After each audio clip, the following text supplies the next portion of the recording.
மிளகாய் கிட்ட சேர்த்துக்கோங்க.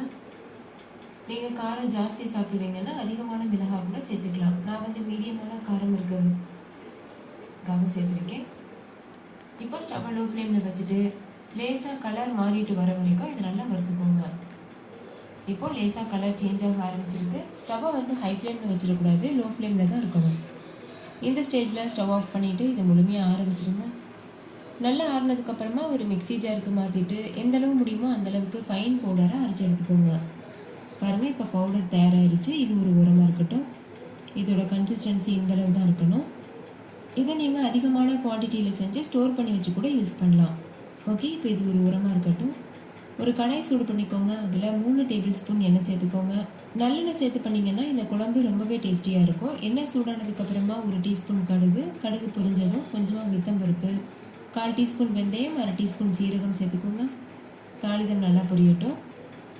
இது கூடவே ஒரு கொத்து கருவேப்பிலையும் சேர்த்து கருவேப்பிலை நல்லா பொரிஞ்சதுக்கப்புறமா 1 கப் அளவுக்கு கட் பண்ணி வச்சுருக்க வெங்காயம் சேர்த்துக்கோங்க. சின்ன வெங்காயம் சேர்த்துருக்கேன்.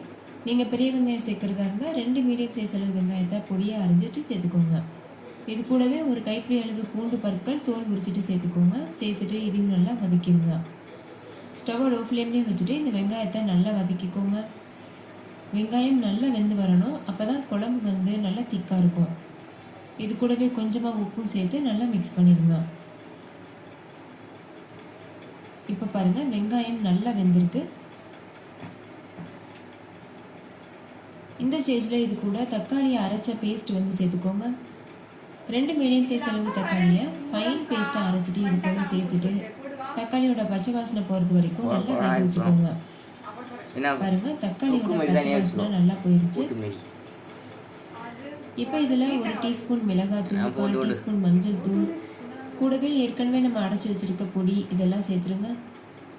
சேர்த்துட்டு இதை நல்லா கலந்துக்கோங்க.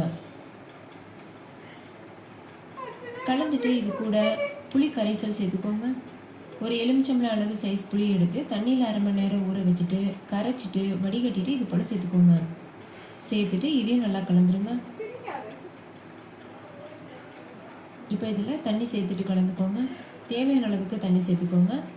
குழம்பு கெட்டியாக சேர்ப்புறீங்கன்னா கொஞ்சம் கம்மியாகவே தண்ணி சேர்த்துக்கோங்க. அப்போ தான் நல்லாயிருக்கும். தண்ணி சேர்த்து நல்லா கலந்துட்டு உப்பு செக் பண்ணி பார்த்துட்டு தேவைன்னா கொஞ்சமாக நீங்கள் உப்பு இந்த ஸ்டேஜில் சேர்த்துக்கலாம்.